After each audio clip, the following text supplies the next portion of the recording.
the second I walked into that ballroom. Sloan Whitmore whispered it on purpose, loud enough to cut through the music. "Oh, great. The stinky country girl is here." Her bridesmaids giggled, and she didn't even look at me. What nobody in that room knew was that I signed the deed to this hotel 3 years ago. The Monarch Hotel, the chandeliers, the marble, the silverware under her fingertips, all mine. And before the night ended, that whisper was going to cost her everything. The moment I walked into that ballroom, I heard her say it. Sloan Whitmore, my brother's perfect fiancée, leaning toward her bridesmaids with a glass of champagne in her manicured hand. Her whisper loud enough to carry across the room because she meant it that way. "Oh, great. The stinky country girl is here." And her friends giggled like a pack of hyenas wrapped in designer dresses. The kind of giggle that isn't joy but permission. Permission to be cruel. Sloan didn't even bother to look at me when she said it. I wasn't a person to her. I was a flaw in the decor. An embarrassment that crawled out of a small town to smudge the aesthetic of her perfect engagement party. And I felt that familiar pinch in my chest that came from realizing some things never change. People like Sloan don't insult you because they know you. They insult you because they've already decided you're beneath them. But what Sloan didn't know, what nobody in that room knew, was that I signed the deed to this hotel 3 years ago. The Monarch Hotel.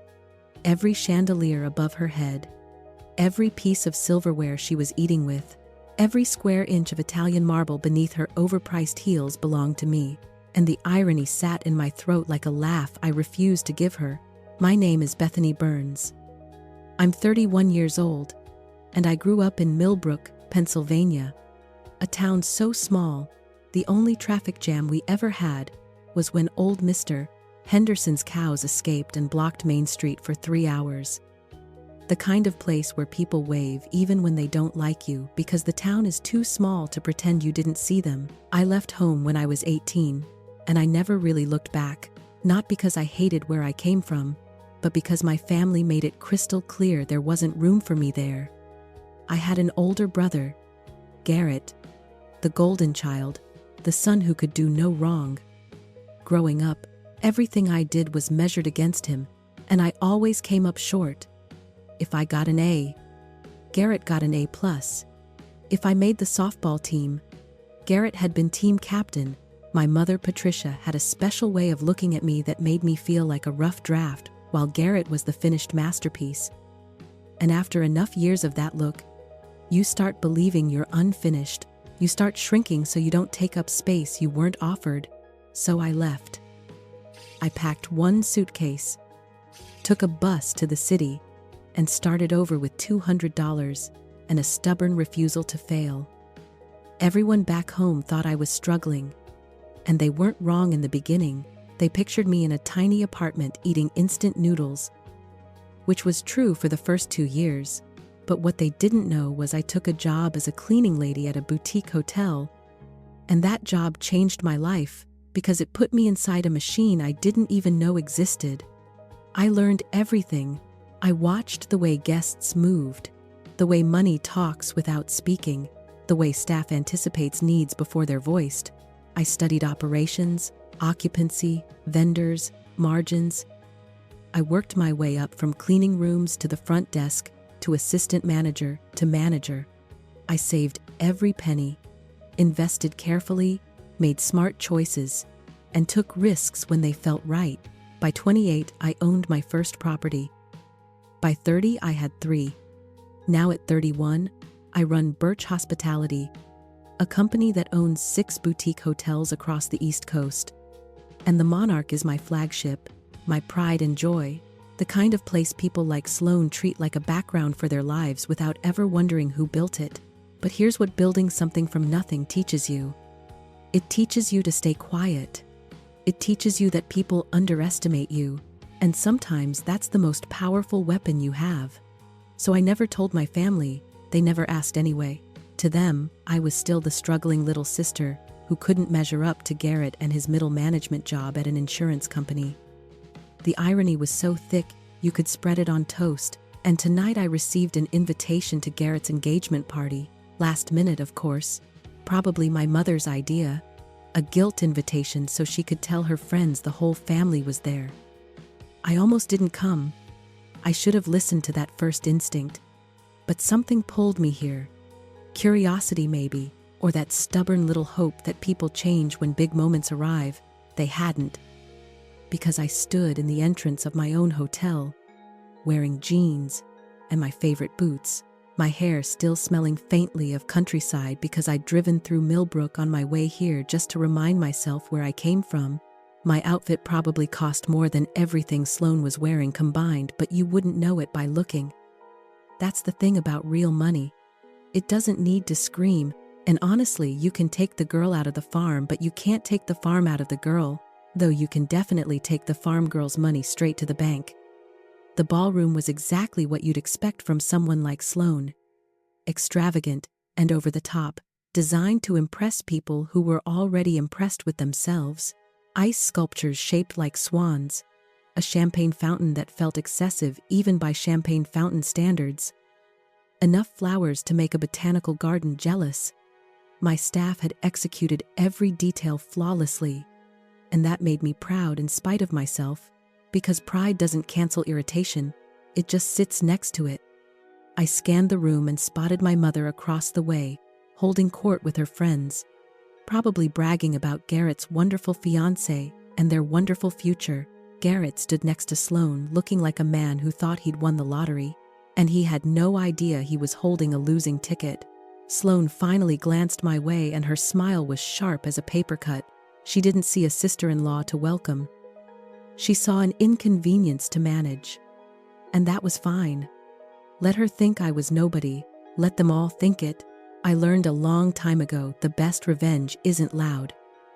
It's patient. It's quiet. It's watching people dig their own graves, while they're too busy looking down on you to notice the shovel in their hands. So I smiled back at Sloane, walked to the bar, and ordered a drink like I belonged there because I did. My staff knew not to acknowledge me. Not tonight, not in front of guests who confuse ownership with pedigree. Wesley Crane, my general manager, caught my eye from across the room and gave me a subtle nod. Everything was running smoothly, everything was perfect for now, and I took my drink and found a quiet corner to observe. Because observation is how you survive rooms like this. You don't react. You collect. You listen. You mark patterns. And I could already feel the night tightening like a thread pulled too hard. Sloane's whisper wasn't just an insult. It was a declaration. She was telling the room who I was allowed to be in her story, and she expected me to accept that role like I always had back home. The stinky country girl. The embarrassment, the rough draft. But the problem for Sloane was simple. She walked into my building and mistook my silence for weakness. She mistook my boots for poverty. She mistook my restraint for permission. And by the end of tonight, she was going to learn what people like her never learn until it's too late. You can laugh at someone all you want when you believe they have no power, but when they own the ground under your feet, your laughter is just the sound of your own ignorance. And if you're the type of person who believes disrespect should come with consequences, type justice in the comments right now, because Sloane had no idea what she just started, and the next thing she takes from me is going to trigger the first crack in her perfect little performance. Tonight was supposed to be a celebration of Garrett and Sloane.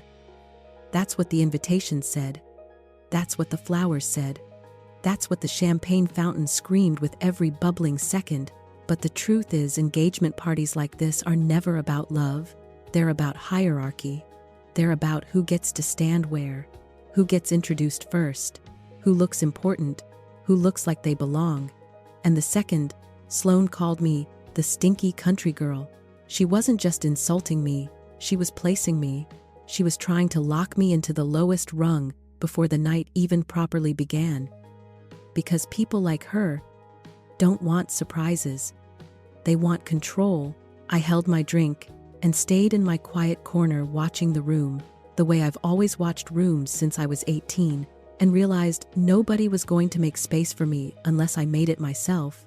Sloane was air-kissing her way through the guests, with a smile so polished it didn't look like it belonged on a real human face. She kissed more cheeks tonight than a politician at a county fair, every gesture calculated, every laugh timed, every little tilt of the head designed to make people feel like they were witnessing elegance rather than acting. And near her stood Franklin and Delilah Whitmore, her parents, poised like proud peacocks, watching their prized peahen work the room. Franklin was a big man with a red face, and the kind of confidence that comes from either genuine success or excellent acting. Delilah was thin and polished, dripping with jewelry that caught the light every time she moved. They looked wealthy, they acted wealthy, but something about them felt off. Like a beautiful painting hung slightly crooked. You can't always name it at first. You just feel it, and when you've spent your life building from scratch, you develop an instinct for what's real and what's performance, because performance collapses under pressure and real things hold. I was still sorting that feeling when my mother found me. Patricia Burns approached like a woman who had smelled something unpleasant and was determined to locate the source. Her eyes traveled down my jeans and stopped at my boots, like they were an insult to her personally. She said it was nice that I could make it, but her tone suggested it was anything but nice. And then she asked why I couldn't have worn something more appropriate, her voice lowering on the word appropriate, like she was offering me a lesson in social survival. She stressed the word refined. The way you stress a vocabulary word, you think someone should study. Sloane's family is very refined. Bethany? She said, as if refinement were something you inherit rather than something you practice. I told her I came straight from work and didn't have time to change. Which was true. I just didn't mention that work meant running a multi-million-dollar hotel company that owned the room she was standing in. My mother sighed the way she always sighed at me, like I was a constant disappointment she'd learned to tolerate, and she told me to at least try to make a good impression on the Whitmores.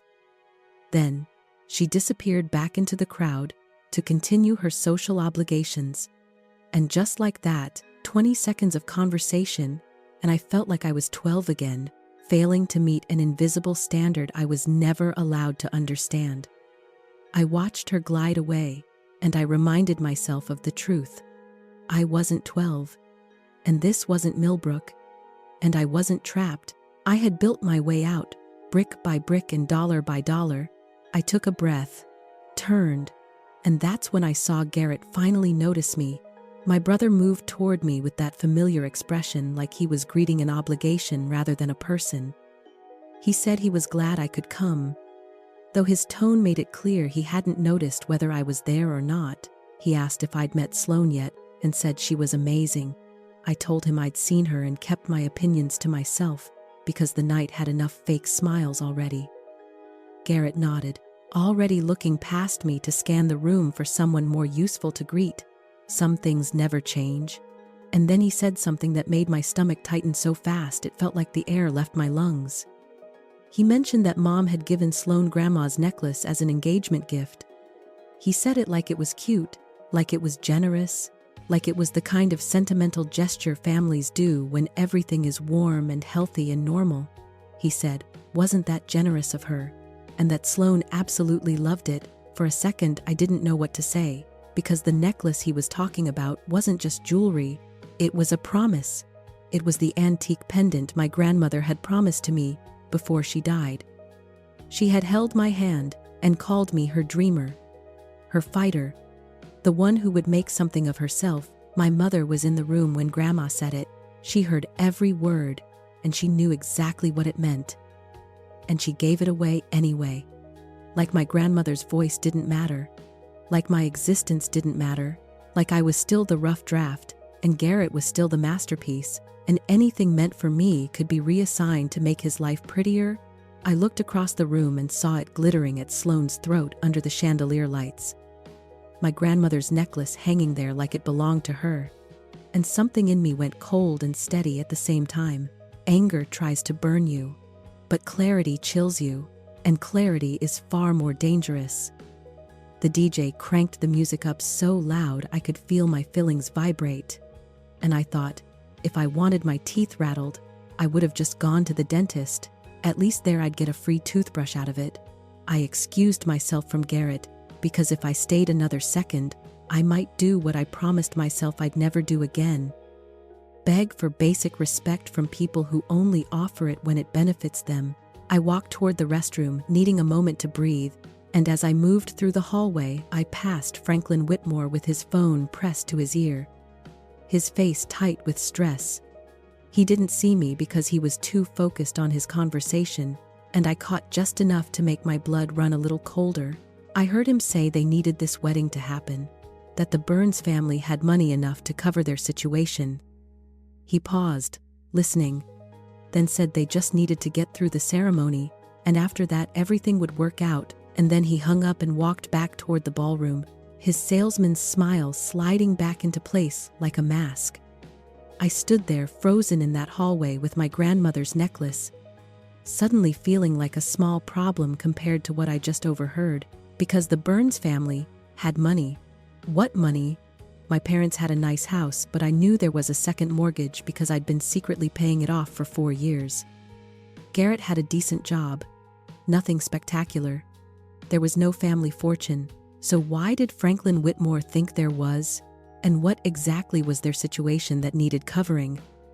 I went back into the ballroom, with my drink still in hand, and a new kind of focus in my chest. I started watching the Whitmores, like a hawk watches a field mouse. Every smile, every handshake, every perfectly timed laugh. And now that I knew something was wrong, I could see the cracks. Franklin kept checking his phone, his jaw tightening every time he read a message.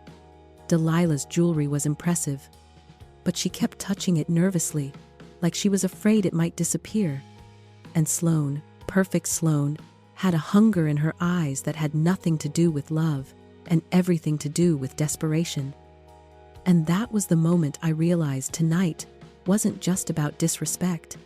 It was about danger, because insults can bruise you, but schemes can destroy your family, and whether they deserved saving or not.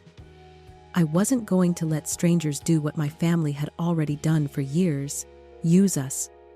And if you're still with me, if you can feel that shift from petty cruelty to something darker, type stay in the comments right now, because in the next part I'm going to tell you exactly how I discovered where the Whitmores' money belief came from, and why my silence was the bait that almost got Garrett swallowed whole. Once that realization settled in, I couldn't unsee it. The way the Whitmores moved through the room wasn't celebratory. It was strategic. Every interaction felt like a performance layered over anxiety, like actors hitting their marks while the stage beneath them was already burning, and I started running through everything I knew about my own family, because the key to someone else's con is usually hidden inside your own blind spots. The Burns family did not have money the way people like Sloane imagined money. We didn't have trusts or offshore accounts, or generational wealth tucked neatly into conversations at cocktail parties. What we had was appearance, a house that looked paid off, parents who never complained publicly, bills that mysteriously got handled every month without explanation, and the reason for that mystery was me.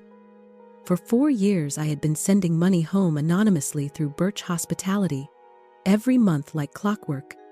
Mortgage payments, utilities, medical bills, when my father had knee surgery, and insurance didn't cover everything. I covered it. When the furnace broke in the middle of winter, I covered it. I never put my name on anything because I didn't want gratitude or questions, or the complicated emotional mess that came with letting them know I was the one holding things together. I told myself I was doing it out of love, out of obligation, maybe even out of habit. But I see now, I was also protecting myself, because if they didn't know it was me, they couldn't take it from me or turn it into another comparison with Garrett. But what I hadn't accounted for was what silence allows other people to invent. My mother didn't know where the money came from. And in her mind, there was only one possible explanation. Garrett. Of course it was Garrett. Her golden child, secretly taking care of his parents the way she always knew he would. I could practically hear her voice bragging to friends about her generous, successful son, how he never talked about it because he was humble, how he always looked after family. The irony was almost impressive. My money, my sacrifices, my years of work quietly rewritten into Garrett's mythology without anyone ever checking the facts. And that myth was exactly what the Whitmores had latched onto, because people like them don't just stumble into targets. They research, they listen, they watch for families that look wealthy but don't ask questions, families that project stability without transparency.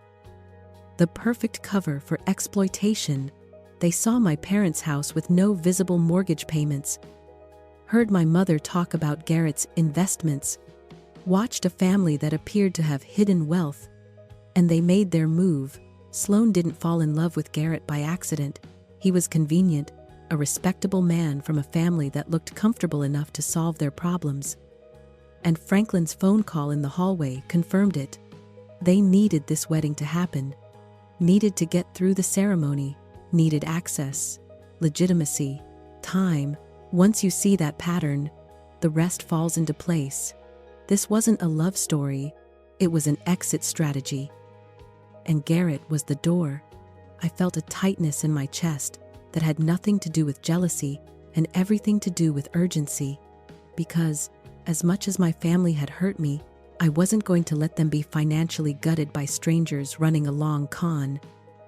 I spent the next hour watching even more closely, pretending to sip my drink while cataloging details like I was back at my first hotel job, learning how guests really behave when they think no one important is watching. Franklin kept disappearing to take calls. Delilah hovered close to Sloan like she was guarding her investment. And Sloan herself oscillated between charm and irritation depending on who was standing in front of her, and that desperation I'd noticed earlier sharpened into something clearer.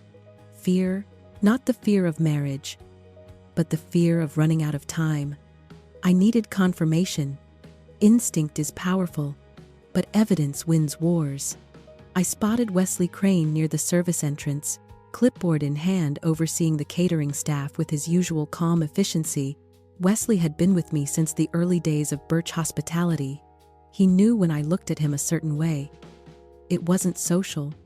It was business. I approached him casually, and when he asked quietly if everything was all right, calling me Miss Burns before correcting himself at my look, I told him I needed a favor. I needed background information on the Whitmores, anything he could find, business records, news articles, lawsuits, shell companies. Whatever existed under that polished surface. Wesley didn't ask why. And that's why I trusted him.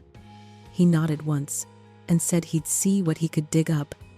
Disappearing with his phone already in hand, I went back to the party and tried to act normal, which was getting harder by the minute, because once you realize you're standing in the middle of someone else's scheme, every laugh feels hollow, every toast feels ominous. That's when Sloan found me. She appeared beside me like a perfectly styled ghost, her smile sweet enough to rot teeth. She suggested we should chat, just the two of us, to get to know each other better, and she put her hand on my arm like we were old friends. I let her guide me toward a quiet corner near the restrooms, and the second we were out of earshot, her smile vanished completely, like it had never existed. She told me she knew about me. She said she knew I sent money home every month playing the good daughter from a distance, and she tilted her head like she was genuinely curious. She asked why someone who could barely afford their own apartment would send money to a family that didn't even like them. And that's when I understood exactly what she thought of me. She thought I was broke. She thought the money came from Garrett. She thought my role was pathetic charity fueled by insecurity. She leaned closer and said, unless I was trying to buy their love, trying to prove I was worth something. And she told me that was sad.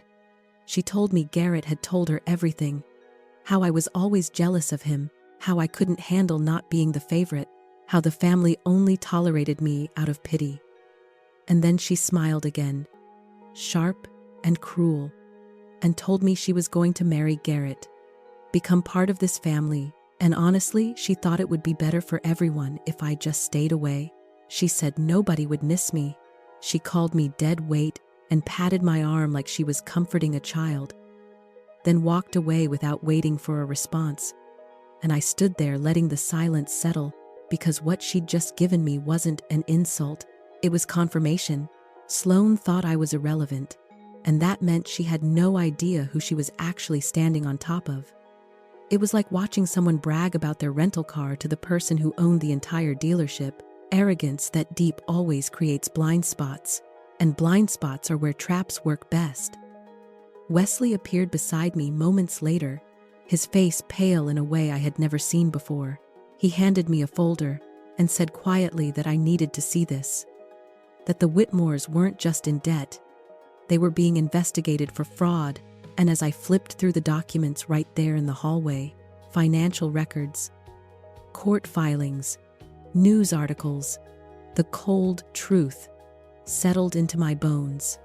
The Whitmores weren't wealthy. They were collapsing. Their real estate empire was a house of cards built on lies and other people's money, 6 months away from bankruptcy and federal investigation. This wedding wasn't about joining families, it was about escaping consequences. And suddenly everything made sense. The desperation, the rush, the fixation on my family's money. And as I closed the folder, I knew one thing for certain. Sloane Whitmore hadn't just insulted the wrong country girl, she had targeted the wrong family. And if you're still watching, and you can feel the shift from suspicion to certainty, type evidence in the comments, because in the next part I'm going to tell you what I found when I took that folder to my car, and how one phone call turned this engagement party into a countdown. I took that folder out to my car because some truths need space to breathe, and the parking garage beneath the Monarch Hotel was quiet enough that I could hear my own pulse, the overhead lights flickering like they were as unsettled as I was, and I sat there with the engine off, reading every page slowly, because rushing through evidence is how you miss the detail that changes everything. The documents painted an ugly but precise picture. Franklin and Delilah Whitmore were not unlucky investors who had fallen on hard times. They were professionals, the kind who moved from city to city, changing names the way other people change wardrobes. Their so-called real estate empire was a textbook Ponzi scheme.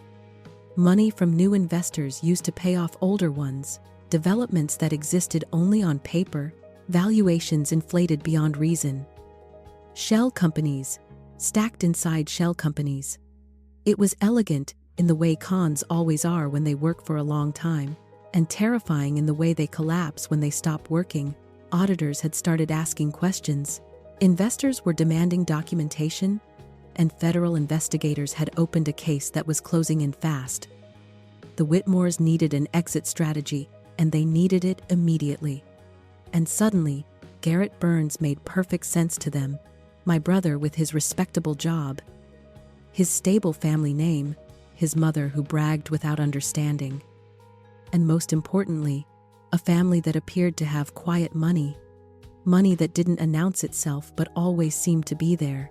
They didn't need Garrett to be rich, they needed him to look rich enough to buy time, legitimacy, and cover, and once they married Sloane into our family, they could lean on the Burns name while siphoning whatever they could before disappearing again, probably to another state, another set of names, another group of victims, and the sick part was how close it all came to working. If I hadn't overheard that phone call, if Sloane hadn't underestimated me enough to gloat, if Wesley hadn't moved as fast as he did, my family would have woken up months later financially gutted and publicly humiliated. With no idea how it happened, I leaned back in the driver's seat and let that reality settle. Anger tried to rise, but it was drowned out by something sharper. Resolve. Because this wasn't just about disrespect anymore. This was about preventing real harm. I pulled out my phone and made the first call to my lawyer. Rebecca Thornton answered on the second ring despite it being 8 o'clock at night, which is why I paid her what I did. I gave her a tight summary of everything I had just learned and asked how quickly she could verify it. She didn't question my instincts. She said she'd have confirmation within the hour and told me not to do anything reckless until she called back, which made me smile because everything I was planning was going to look reckless to anyone who didn't understand preparation. The second call was to Naomi Delaney, a forensic accountant I'd worked with during a complicated acquisition 2 years earlier. Naomi was the kind of person who could look at a spreadsheet and tell you where someone lied without blinking. I sent her photos of the most damning documents and asked her to dig deeper, not just confirm the fraud but map it. Patterns matter when you want to end something cleanly. And then I sat there in the car listening to the distant hum of elevators and traffic while the clock ticked closer to 9 o'clock. Back upstairs, the engagement party rolled on, blissfully, unaware that the foundation beneath it was cracking. Champagne glasses clinked, laughter echoed. And Sloane Whitmore probably believed she was minutes away from cementing her escape route. My phone buzzed 40 minutes later. Naomi's voice was tight with that particular energy people get when they've found something big. She told me I was right, textbook Ponzi scheme. But then she paused and said there was more. She'd run the Whitmore name through databases in other states and found something in Arizona from 3 years ago. Same pattern, same shell structures, different names. And then she said something that made me laugh out loud in that empty garage. She told me the bride's real name wasn't Sloane Whitmore. She asked if I was ready for this, and I told her I was. Naomi said her real name was Sandra Williams. And Franklin and Delilah weren't even her parents. They were partners, all 3 of them running the con together for at least a decade. Different identities, different targets, same game. Sandra, Sloane, probably Stephanie next year. If this one worked, I stared at the folder in my lap and started laughing because sometimes the universe hands you irony so perfect you can't help but appreciate the craftsmanship. These people had more identities than a Hollywood actress had ex-husbands, and all of them were about to collapse in one room. My phone buzzed again, this time a text from Garrett. He asked if we could talk, said something about Sloane felt wrong, the way her father kept disappearing, the way questions about her past got deflected. He said maybe he was being paranoid. I checked the time. 5 minutes until 9. 5 minutes until Franklin Whitmore was scheduled to make his big welcome to the family toast. Too little too late, big brother. You should have trusted that feeling an hour ago. You should have trusted me years ago. But at least he was starting to see the cracks. I didn't answer immediately, because timing matters. If I warned him now, he might warn Sloane, and that would give them a chance to run. I typed back a simple message telling him we would talk after the toast and to just wait. Then I got out of the car and headed back toward the hotel. The night air felt different now, like the calm before something decisive. Wesley met me near the service entrance, his expression a mix of concern and curiosity. He said he'd been watching the Whitmores all evening, and something was definitely off. Franklin had made 4 phone calls in the past hour, and each one left him more agitated than the last. I told Wesley I needed the AV system ready, that during Franklin's toast we were going to give the guests a presentation they would never forget. Wesley didn't blink. He asked what kind of presentation. I handed him a USB drive loaded with scanned court records, financial statements, Arizona filings, and photos of Sandra Williams under her real name. I told him, when Franklin started speaking, I wanted everything on the screens, every document, every photo, every lie laid out clean and undeniable. Wesley took the drive with a slight smile and said he always knew working for me would be interesting, but this was something else entirely. Then he disappeared toward the control room. My phone buzzed again. Rebecca confirming everything Naomi had found and adding one final piece. She had contacted the lead federal investigator on the Whitmore case, an agent named Carla Reeves who had been trying to locate them for months. Rebecca told me Agent Reeves and her team were already on their way and would be outside the hotel by 9:15. Ready to move. Once the evidence went public, everything was aligned, evidence verified, authorities in position, presentation cued. The trap was set. Now, all that was left was patience. I found a spot near the back of the ballroom where I could see the stage, the screens, Sloane, Garrett, my parents, all of it, the girl who had been invisible an hour earlier, now holding every lever in the room. Sloane was smiling again. Unaware, Garrett stood beside her, conflicted but hopeful. My mother chatted with Delilah Whitmore like they were old friends, two women bonded by appearances and about to be separated by truth. I checked my watch, 8:58. Franklin Whitmore straightened his tie near the DJ booth, his salesman mask firmly back in place. He had no idea what was coming, and as he stepped toward the microphone, I thought about Sloane's whisper. The stinky country girl, the dead weight, the nobody, and I felt nothing but calm, because the funny thing about people who underestimate you is they never see you coming, they're too busy looking down.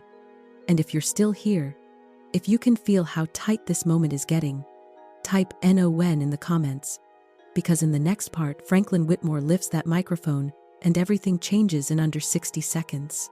Franklin Whitmore stepped onto the small stage like a man who had practiced this moment in his head 100 times. He straightened his tie, lifted the microphone, and waited for the room to quiet. The DJ lowered the music. Champagne glasses paused mid-air, conversations tapered off into expectant smiles. And I felt the entire ballroom lean forward without knowing why. Franklin cleared his throat and began with a confident, "Good evening, everyone," thanking the guests for being there to celebrate this beautiful union. He talked about how proud he was, how when his daughter first brought Garrett home, he knew immediately this young man was special. And I almost laughed out loud because even now he was selling a story built on a lie so thin it barely held its own shape. He spoke about family, about legacy, about how honored the Whitmores were to be joining the Burns family, about bright futures and grandchildren and building something lasting together. Every word was polished, every phrase designed to soothe and impress, and behind him the screen still displayed the happy slideshow of Garrett and Sloane smiling on beaches and at restaurants, a highlight reel of a future that no longer existed. I watched Garrett's face as he listened. I could see the conflict written all over it, the discomfort he hadn't been able to name, now pressing harder against his ribs. Sloane stood beside him, radiant and perfect, her smile fixed. Her fingers curled tightly around her champagne flute, and my mother stood near the front, nodding along with misty eyes, already imagining the speeches she'd give about this night for years to come. Franklin raised his glass and said, "To love, to family, to forever." And that was my cue. I pulled out my phone and sent Wesley a single word. Now. For half a second, nothing happened, and I could almost hear people thinking it was a technical glitch. When the screens behind Franklin flickered, the smiling photos vanished, replaced by a document stamped with court seals and dense legal text. Franklin's smile froze mid-word. Confusion rippled through the room like a sudden change in temperature. Guests squinted at the screens, whispering to each other. Franklin stumbled through a laugh and said there must be some mistake, that it was a technical error, and he turned toward the AV booth, shouting for someone to fix it. But the screens didn't change back, they advanced. Another document appeared, then another. Financial records, investor complaints, court filings from Arizona dated 3 years earlier, and there it was, in stark black type. A name no one in that room recognized. Sandra Williams, listed as a person of interest in a fraud investigation. A low murmur swept the ballroom. Franklin's face went from red to pale so fast it was almost impressive. Delilah grabbed his arm, whispering frantically. Sloane's champagne glass began to tremble in her hand. The next slide appeared. A news article about a real estate scheme in Phoenix that had wiped out dozens of families' life savings. Then photos, a younger woman, with different hair, different styling, but unmistakably the same eyes, standing next to Franklin and Delilah, under entirely different names. And that was when Sloane's mask finally shattered. Her smile slid off her face like it had been glued there and melted. Terror replaced it. Raw and unfiltered, Garrett stared at the screens, then at Sloane, then back again, his mouth opening slightly as the pieces snapped into place. The doubt he'd felt all evening finally finding its explanation. Franklin dropped the microphone and tried to push through the crowd toward the exit, but two of my security staff stepped smoothly into his path, not aggressive, just immovable. Delilah clutched his arm harder now, her jewelry clinking like nervous bells. And that's when I stepped forward.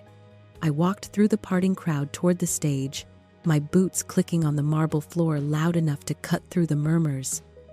Every head turned. Every eye followed me. The stinky country girl, the nobody, the dead weight. Wesley's voice came over the speakers, calm and professional as always. He said, "Ladies and gentlemen, please allow me to introduce the owner of the Monarch Hotel and CEO of Birch Hospitality, Miss Bethany Burns." The silence that followed was absolute. My mother's face drained of color. Garrett's jaw dropped open. Sloane looked at me like she was seeing a ghost. I took the microphone from Franklin's limp hand and felt the weight of it settle. Not heavy, just final. I said, "Good evening, everyone," and apologized for the interruption, but explained, I thought they might want to know who they were really celebrating tonight. I gestured to the screens and explained that Franklin and Delilah Whitmore were not who they claimed to be, that their wealth was stolen, their real estate empire a fraud, and that Sloane Whitmore was, in fact, Sandra Williams, a professional con artist who had been running the same scheme for over a decade. Sloane screamed that I was lying. Her voice shrill and panicked. She called me jealous, pathetic, said I couldn't stand to see Garrett happy, and I let her finish because panic always reveals more than calm ever could. Then I smiled and asked if I'd also fabricated the federal investigation that had been following them for 2 years, the arrest warrants issued last month in Arizona, and whether I'd somehow staged the fact that Agent Carla Reeves and her team were currently waiting outside this hotel. And right on cue, the ballroom doors opened, and 4 people in suits walked in. Badges visible, expressions all business. Sloane's face collapsed completely. Franklin tried to run again, making it 10 feet before Agent Reeves intercepted him with a firm hand on his shoulder. She informed him he was under arrest for wire fraud, investment fraud, and conspiracy. Delilah began sobbing loudly, mascara streaking down her face as she insisted there had been a mistake, that they could explain everything. Sloane turned to Garrett one last time, pleading, begging him to believe her, to not let his sister do this to them, claiming they loved each other. Garrett looked at her for a long moment, the woman he thought he knew versus the evidence he could no longer deny, and then he stepped away from her, quietly saying he didn't even know who she was. Sloane's desperation flipped to rage in an instant, and she lunged toward me, screaming that I had ruined everything, that I was supposed to be nobody, that I was just the stinky country girl. Security caught her before she reached me, and I leaned close enough to whisper that this stinky country girl owned the room she was standing in and paid the salaries of everyone escorting her out. They dragged her away, still screaming, her designer dress wrinkled, her perfect hair destroyed, her carefully constructed life unraveling with every step. I turned back to the stunned crowd and told them the catering was already paid for, and it would be a shame to waste good food, that the bar would stay open for anyone who wanted to stay. Nervous laughter rippled through the room as the DJ hesitantly started playing something upbeat, and as the agents led the Whitmores out in handcuffs, I watched the engagement party dissolve into whispers and phone screens and disbelief. The lie was over. The performance was done. And if you've ever watched someone's arrogance implode in real time, if you believe exposure is sometimes the only justice people understand, type justice in the comments right now, because in the next part I'll tell you what happened after the cameras stopped flashing and the room finally exhaled. The next hour unfolded like something out of a fever dream, where reality feels exaggerated but refuses to fade. The kind of night people will later swear couldn't possibly have happened exactly the way it did, but every detail was burned into me with uncomfortable clarity. The Whitmores were escorted out in handcuffs one by one. Franklin first, still shouting about lawyers and misunderstandings until his voice cracked under the weight of inevitability. Delilah following behind him, mascara streaked and jewelry clinking uselessly, like props from a play that had ended badly. And finally, Sloane, or Sandra, or whatever name she would never successfully hide behind again, screaming threats and curses as security guided her toward an unmarked car. Her voice sharp and panicked, promising revenge that no one in the room believed anymore. She went from future Mrs. Burns to federal defendant in under 15 minutes. And if there is a faster fall from grace, I haven't seen it. Inside the ballroom, the guests stood frozen for a long moment before the noise returned in fragmented pieces.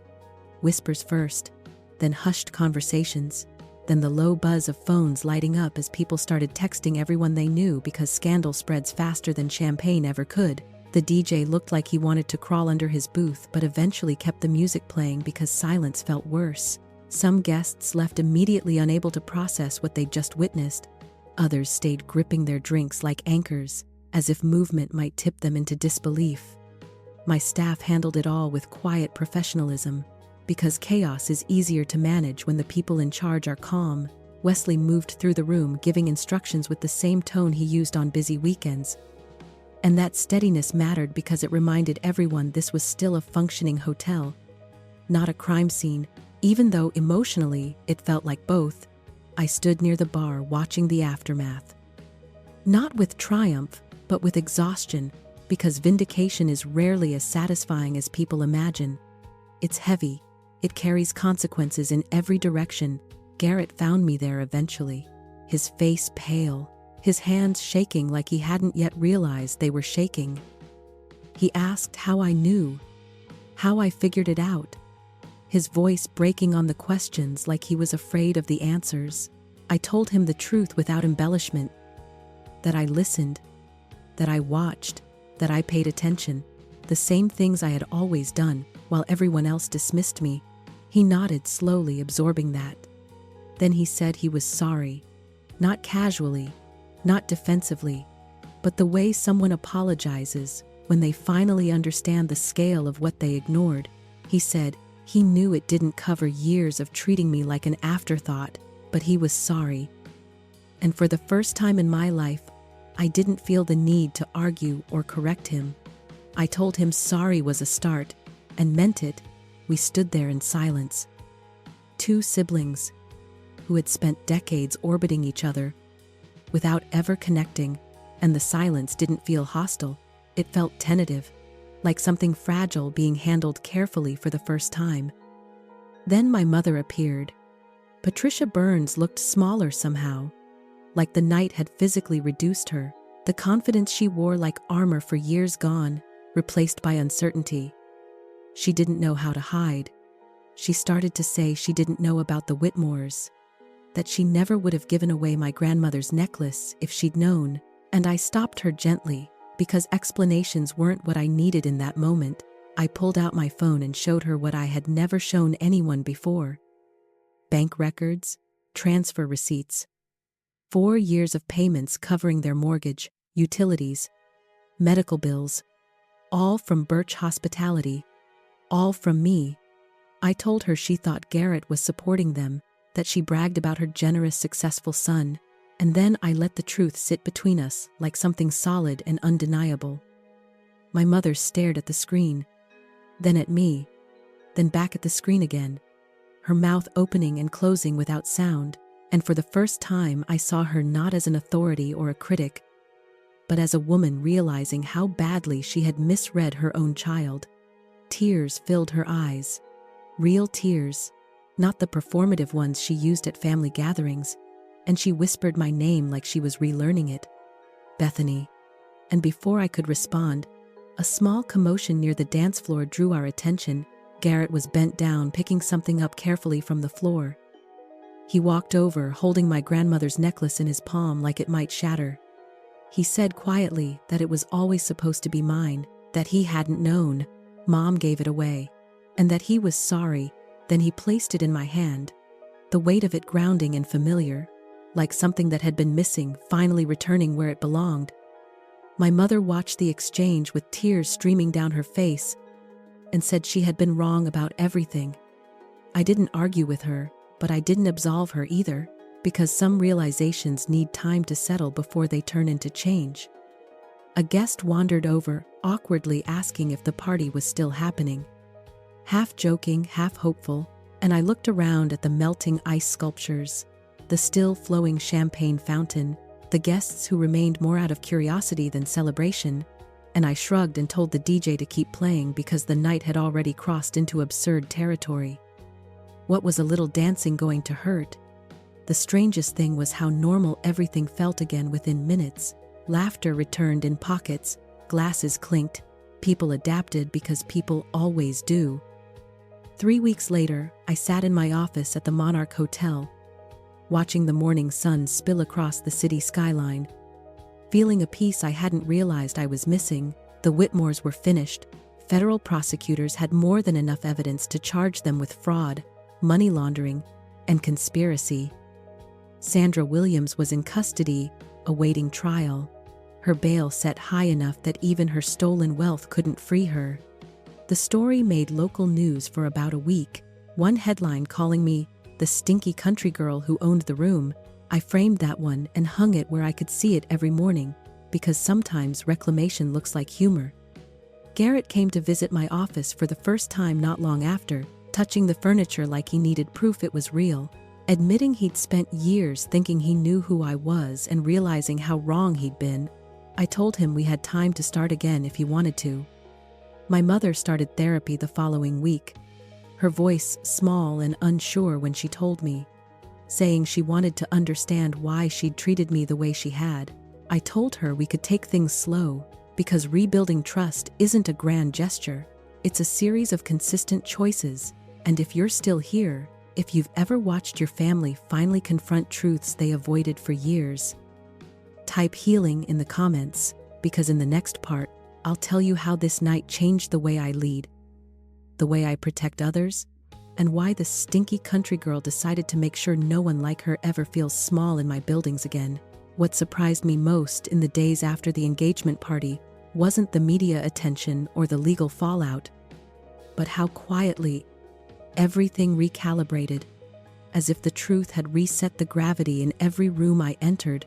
The Monarch returned to its rhythm within 48 hours. Guests checked in and out, unaware that federal agents had walked those same marble floors days earlier. My staff returned to their routines with the kind of pride that comes from knowing they handled something extraordinary without losing their professionalism. And I realized that leadership isn't proven when everything is smooth, it's proven when disruption arrives uninvited, and you still keep the lights on.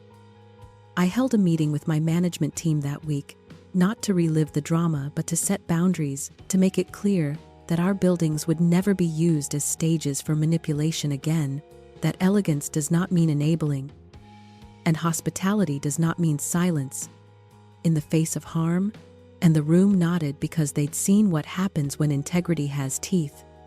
The Whitmore's arrests moved fast. Once the evidence went public, investors came forward in waves with stories that sounded eerily similar, promises of safe returns, family legacy pitches, documents that looked legitimate until they didn't. And watching it unfold was sobering because it reminded me how many people confuse confidence with credibility, how often predators succeed simply because they speak without hesitation.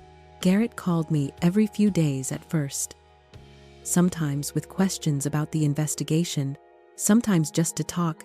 The absence of Sloan had left a crater in his life, and he was circling it, trying to understand how he'd missed so much. I didn't rush him toward forgiveness or reconciliation, because rushing never builds anything that lasts. Instead, I listened, something I had done my entire life without receiving in return. And this time, it felt different. He wasn't talking over me or past me. He was actually hearing me. My mother's therapy sessions became a strange new bridge between us.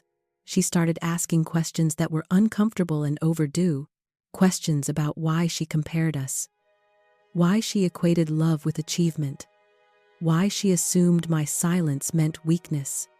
I answered what I could, without reopening wounds that needed time to heal, because honesty without cruelty is still honesty. One afternoon, a letter arrived from a law firm representing several of the Whitmore's victims, asking if I'd be willing to provide documentation or testimony about the events of the engagement party. I agreed immediately because exposure only matters if it leads to accountability, and if my voice could help prevent someone else from losing their savings or their sense of trust, then it was worth every uncomfortable memory. Testifying wasn't dramatic, it was methodical. Timelines, records, corroboration, the boring parts of justice that actually make it stick. And when I left the courthouse that day, I felt lighter than I had in years. Not because I'd won, but because I'd contributed to something clean, something corrective. Success teaches you how to build, but moments like that teach you how to protect. That lesson followed me into every hiring decision, every scholarship program, every mentorship initiative I greenlit in the months that followed. I launched the Birch Hospitality Scholarship, quietly at first, a full ride for students from small towns who wanted to enter hotel management but lacked connections.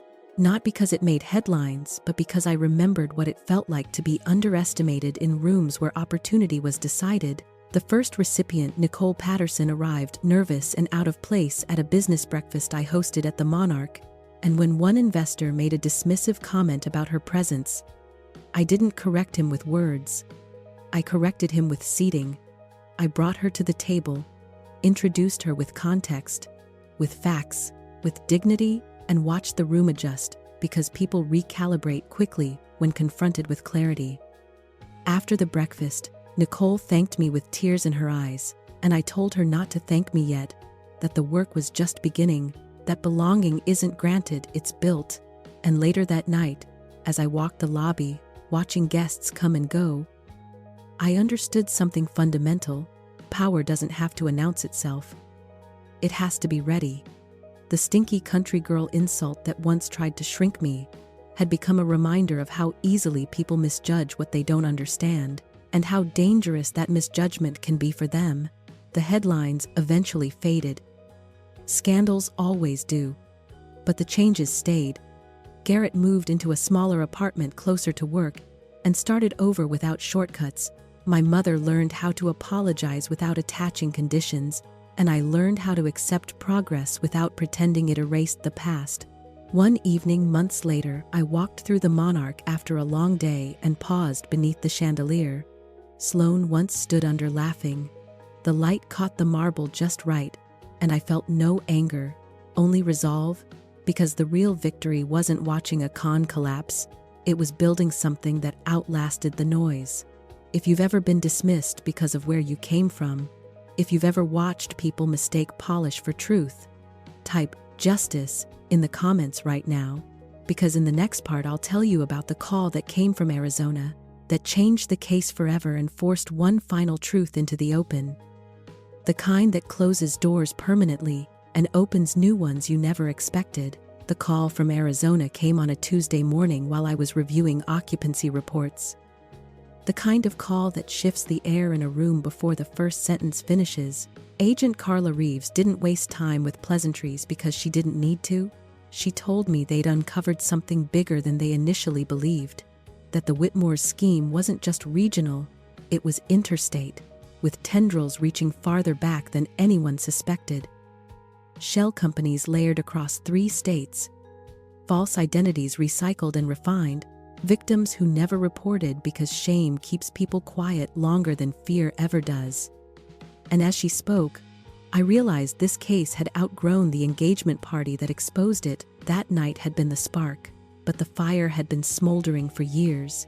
Reeves asked if I would be willing to submit additional documentation related to the anonymous payments I'd been making to my parents, because investigators believed those payments had been cited by the Whitmores as proof of the Burns family's supposed wealth in their pitch decks to investors.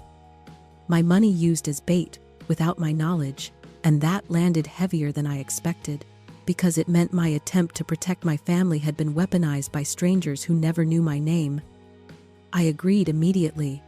Transparency is a small price to pay when it helps close a net that wide.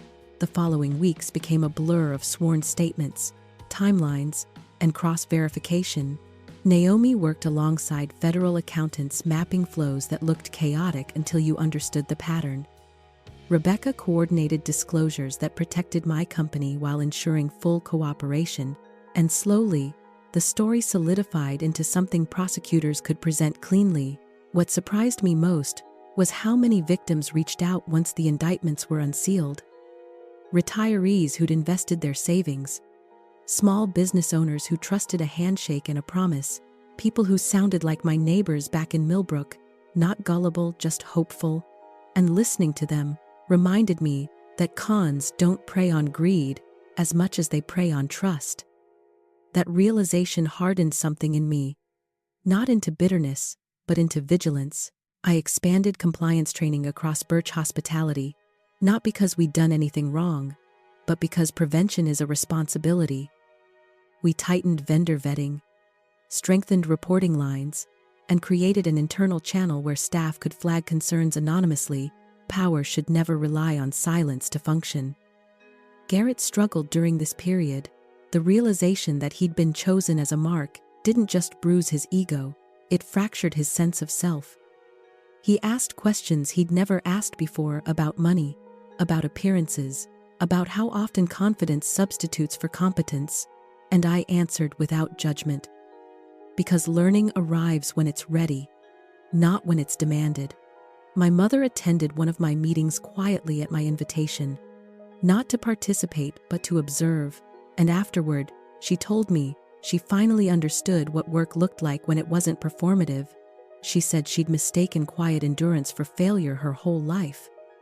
And that admission didn't heal everything. But it mattered, because accountability spoken aloud creates room for change. The Arizona case accelerated once a former associate of the Whitmores flipped, a man who'd helped set up shell accounts and launder investor funds in exchange for a promise he now realized was hollow. His testimony filled gaps we didn't know existed, tying identities together across years, proving intent beyond doubt. Reeves called again to tell me the plea negotiations were over. The Whitmores would face trial on multiple counts with mandatory minimums attached, Sandra Williams included, and the certainty in her voice carried a finality that felt earned, not triumphant, but complete. When the news broke nationally, the framing shifted from sensational to instructive. Articles focused on warning signs, on how easily polish can obscure rot, on how due diligence fails when people assume wealth is synonymous with integrity. I gave one interview carefully, declining to center myself beyond the facts, because this story wasn't about me anymore. It was about prevention, about recognizing patterns before damage compounds. The reporter asked why I'd chosen to act publicly rather than quietly cut ties, and I told her the truth. Silence protects the wrong people. It always has. That line became the pull quote, and I didn't mind because it was accurate. Weeks later, I walked through the Monarch's lobby during a charity gala, hosted by a nonprofit focused on financial literacy. The irony wasn't lost on me. Guests mingled beneath the same chandeliers where lies once echoed, and I felt a sense of continuity rather than closure. Continuity matters because it means you've integrated the lesson instead of shelving it. Nicole, the scholarship recipient, emailed to say she'd passed her first term with honors and secured a summer internship on her own merit. I forwarded the message to my team because success shared multiplies faster than success hoarded. Garrett began volunteering with a consumer advocacy group, channeling his anger into service, and watching him find purpose without applause felt like a quiet victory. My mother sent a handwritten note after a therapy session. No excuses, no qualifiers, just acknowledgement. I placed it in a drawer because some things are private even when they're meaningful. The final indictment dropped on a rainy morning. I read it once and closed the file. There was nothing left to add. The work was done. The trap had closed, and what remained was the future. Not as a promise, but as a practice. That evening, I stood in the ballroom alone after staff had cleared out. Lights dimmed, The space returned to neutral. I thought about the girl who'd been dismissed here, and the woman who now set policy. And the distance between them measured not in years but in choices. If you've ever watched the truth finally catch up to people who rely on appearances to move through the world, type justice in the comments, because in the next part I'll tell you what happened on sentencing day and why accountability, when it arrives, changes more than the people it punishes. Sentencing day arrived without ceremony. No cameras waiting outside the courthouse, no crowd. Just a gray morning and the quiet efficiency of a system doing what it was designed to do once the noise had cleared. I sat in the back row not because I needed to be seen, but because I needed to witness the end of something that had started long before me. The courtroom felt smaller than the ballroom where it all unraveled, less theatrical, more honest, and when Franklin Whitmore was brought in, he no longer looked like a man in control. The confidence that once carried him had collapsed into a rigid stillness. Delilah followed, eyes downcast. Jewelry gone, posture folded inward, like someone who finally understood the cost of pretending. And Sandra Williams entered last. No longer Sloane, no longer anyone's perfect fiancé, just another defendant in a plain suit with her hair pulled back tight, her eyes scanning the room for leverage that no longer existed. I noticed she didn't look at me, not once, and that told me everything, because people who rely on intimidation can't function without an audience. The judge reviewed the findings methodically. Fraud counts stacked, one after another. Wire fraud, conspiracy, identity theft, each charge stripping away another layer of the myth they'd built. Victim impact statements followed, and those were the moments that settled deepest. Retirees speaking about savings meant for medical care. Couples describing how trust evaporated overnight. Small business owners explaining how one bad decision rippled into years of recovery. There was no drama in their voices, just fatigue, and fatigue is the most convincing evidence of harm. When it was over, the judge delivered sentences that reflected scale rather than spectacle. Time measured in years, restitution orders measured in numbers that would never fully be repaid, and bans that would follow them long after release. Accountability is rarely cinematic, but it is definitive. As they were led away, I felt no triumph. Only a quiet sense of alignment. The system had done its job, imperfectly but firmly, and my role was finished. Outside the courthouse, Garrett stood with me for a moment. Neither of us speaking, he said finally that he kept replaying the night of the engagement party, wondering how close he came to losing everything. Not just financially, but himself. I told him, proximity to collapse doesn't define you, response does, and he nodded like someone filing that away for later use. My mother didn't attend sentencing. She told me she wasn't ready, and I respected that, because healing doesn't happen on a schedule. It happens when avoidance becomes heavier than truth. Weeks passed, and the world moved on as it always does. The headlines shifted, attention migrated, but the consequences remained. Birch Hospitality continued to grow steadily. Not explosively, deliberately. We expanded training programs, invested in local partnerships, and codified ethics into operations because values only matter when they're written into systems. I received letters from victims thanking me for acting when I did, and I answered each one because acknowledgement matters even when restitution can't restore what was lost. One letter stayed with me. A woman wrote that seeing the scheme exposed publicly gave her permission to stop blaming herself. That sentence mattered more than any award or recognition, because shame thrives in isolation and exposure breaks it open. Garrett and I settled into a cautious rhythm.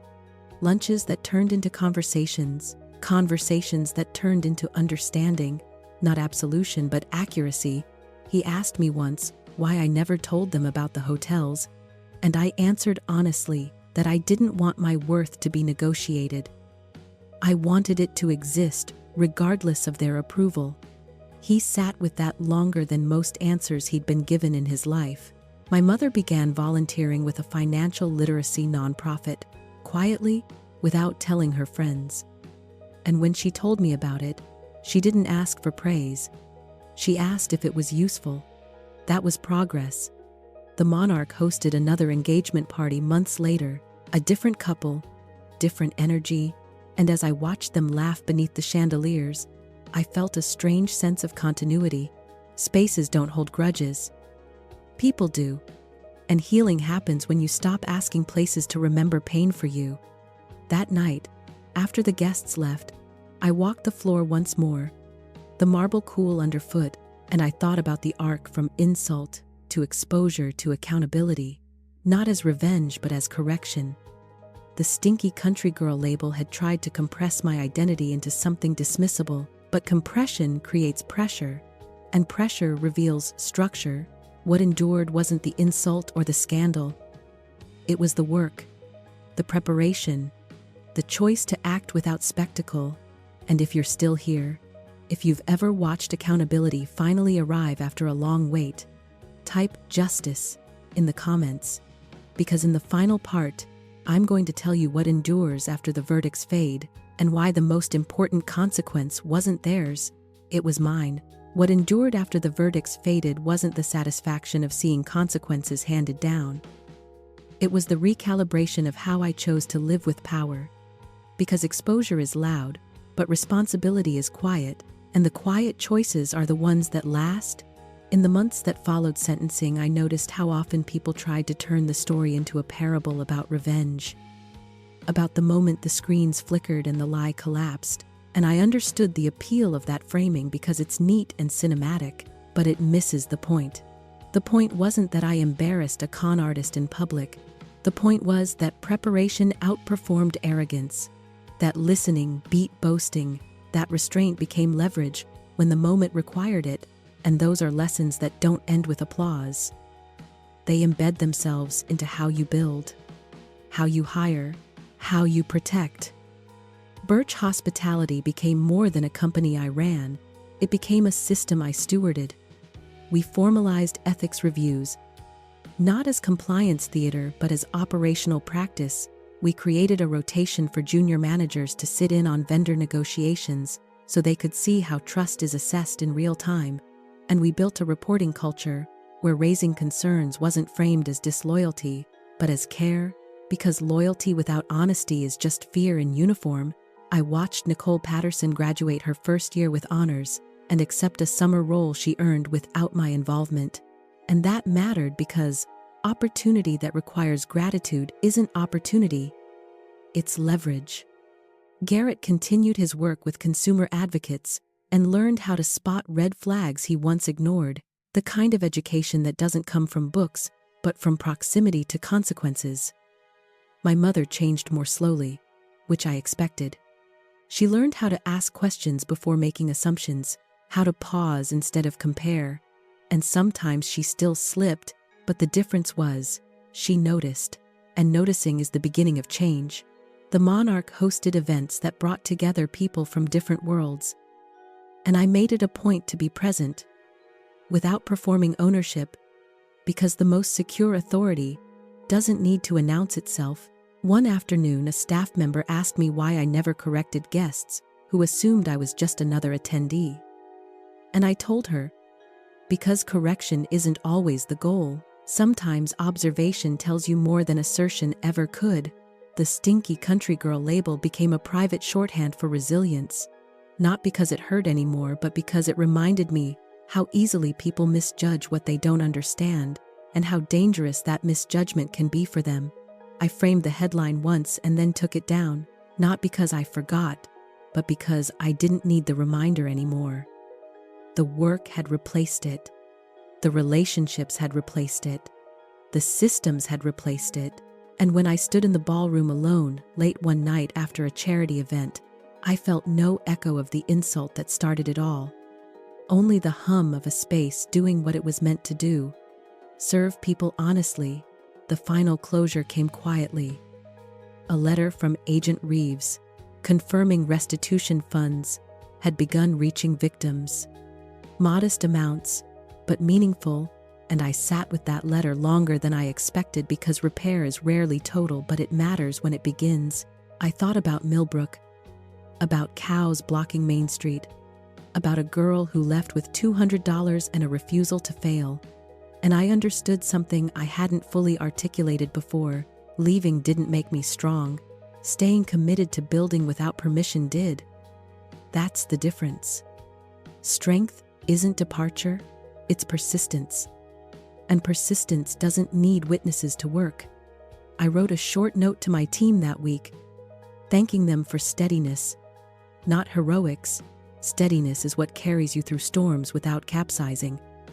And then I closed my laptop and went home, not to escape, but to rest. Because rest is not retreat, it's maintenance.